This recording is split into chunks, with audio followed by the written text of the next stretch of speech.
Ivy and Bean, Bound to be Bad. Written by Annie Barrows. Illustrated by Sophie Blackhall. A pain in the kazoo. Check. Bean's mom was reading the paper. Check. Bean's dad was reading the paper. Check. Nancy was reading the funnies. Bean picked up her plate and licked the streaks of leftover syrup. Bean's licking her plate, said Nancy. Stop it, Bean, said Bean's mom without even looking up from the paper. Bean sat on her hands and stared at her plate with her lips shut tight. Then, suddenly, her tongue shot out of her mouth and her head swooped down to her plate. I can't help it, she said, licking. There's a magnetic force pulling my tongue out of my mouth. Bean's family looked at her like she was a bug, an ugly bug. That's disgusting, said Nancy. Bean, please, said her mother. Cut it out, said her father. I can't, slurped Bean. The force is too strong. Her father took her plate away. Bean slumped against the back of her chair. Thanks, dude. I owe you one. Don't call me dude, said her dad. Go do the dishes. What? It's Nancy's turn, yelped Bean. It was Nancy's turn until you licked your plate. Now it's your turn, said her dad. That's totally unfair, huffed Bean. I couldn't help it. Haven't you ever heard of forces beyond your control? Yes, I have, said her father. Forces beyond your control are going to make you do the dishes. What am I, Cinder Bean? Bean said. What about my rights? Slowly, her dad lowered his newspaper and looked at her. Think about whether you're making a good choice or a bad choice, Bean. There was a pause. I guess I'll go do the dishes. Bean clomped into the kitchen. Bean, you didn't see my pink yarn, did you? Oops. Bean tried to roll behind the couch, but Nancy saw her. Bean, do you have my pink yarn? No, said Bean. That was true. She didn't have it. She would never have it again. Nancy looked at her slitty-eyed. Do you know where it is? No. Who knew where it was by now? Nancy's eyes got even slittier. Have you seen it recently? Recently? Mom, Bean took my yarn. Before she knew it, Bean was having to look around her room for her money. She changed hiding places so often that it was hard to remember where she kept it exactly.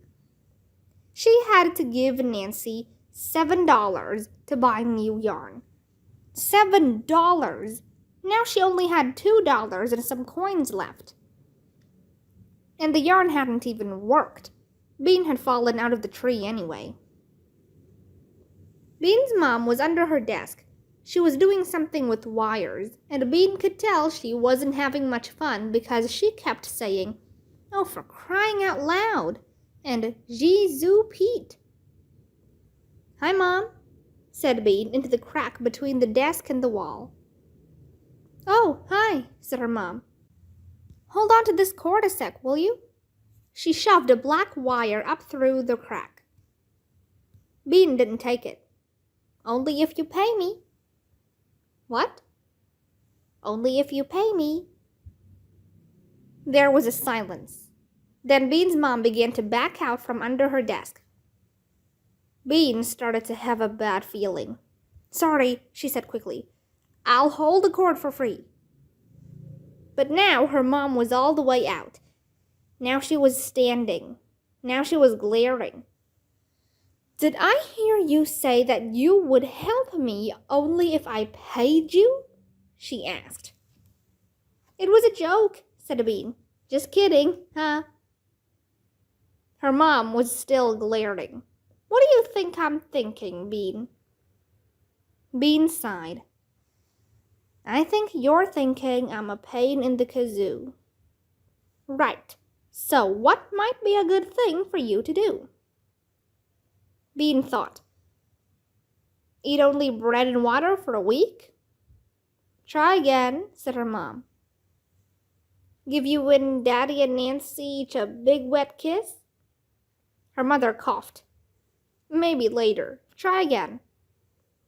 Go outside and play? Bingo. Tough cookies. Bean flopped down on her front steps. Yikes. Even though it was still morning, the wood was already hot from the sun. Bean's head was sweating under her hair. She wished she hadn't popped her blow-up pool. Her mom had said that jumping around a blow-up swimming pool on a pogo stick would pop it. Bean had said it wouldn't. Her mom had been right. Bean had been wrong. Bean rested her chin in her hands and thought about that. She had popped her blow-up pool. She had been a disgusting bug at breakfast. She had used up Nancy's yarn, and she had made her mom mad. What if I am a pain in the kazoo? She thought. What if that's just how I am? What if I'm worse than all the other people in the world? Bean jumped up. She wanted to play with someone, right this minute. She looked around Pancake Court. Mostly everyone was still inside, but there was one kid out. It was Katy, who was 6 years old and lived at the other end of Pancake Court. She was walking along, pushing a little pink doll stroller in front of her. Hiya, Katy, called Bean. You want to play? Katy stopped in front of Bean's house. She looked at Bean. I don't think so. Why not? Asked Bean. I have to stay clean. Katy was very clean. Her pink dress was clean, and even her white sandals were clean. How come? Bean asked. We're going out for dinner tonight, said Katy. Your mom's making you wear your fancy stuff all day? Bean's mom would never try that. She's not making me, said Katy. I like this dress because then we're twins. She pointed to her doll. It was true. The doll and Katy were wearing the same pink dress. Bean felt big and dirty. We could play a clean game. Katy thought for a minute. House? Bean hated house. What about starving orphans? Katy folded her arms. House. Boy, Katy was a tough cookie. Fine. House. Katy was the mother. Her doll was the older sister. Bean was the baby. Katy was making cookies. The doll was doing her homework. Now you eat the cookie dough and I give you a timeout, said Katy to Bean. Fine. Bean lunged toward Katy and snatched her imaginary bowl of dough. Give me that, she hollered, and threw herself under the camellia bush to gobble it up. Oh, you're a bad girl, scolded Katy. You get a timeout. Now I'm barfing on your shoes because I ate all that cookie dough, said Bean, crawling toward Katy. Ew, no, squealed Katy, jumping away. Okay, said Bean. I'm barfing on my sister's homework. Katy grabbed the doll. That's gross, Bean. I don't want to play that. Okay, let's say I have to go to the hospital and get my stomach pumped. Bean made a sound like a siren. Katy looked down at Bean. No, she said firmly. You're not doing any of that. You're in a timeout. Bean looked up at Katy.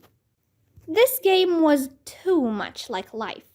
When she and Ivy played house, the house burned down. Bean wished she were playing with Ivy. All right, I'm in a timeout. See you later. She got up and started walking toward the sidewalk. Where are you going? Asked Katy. Ivy's. My timeout is at Ivy's, said Bean. Bye.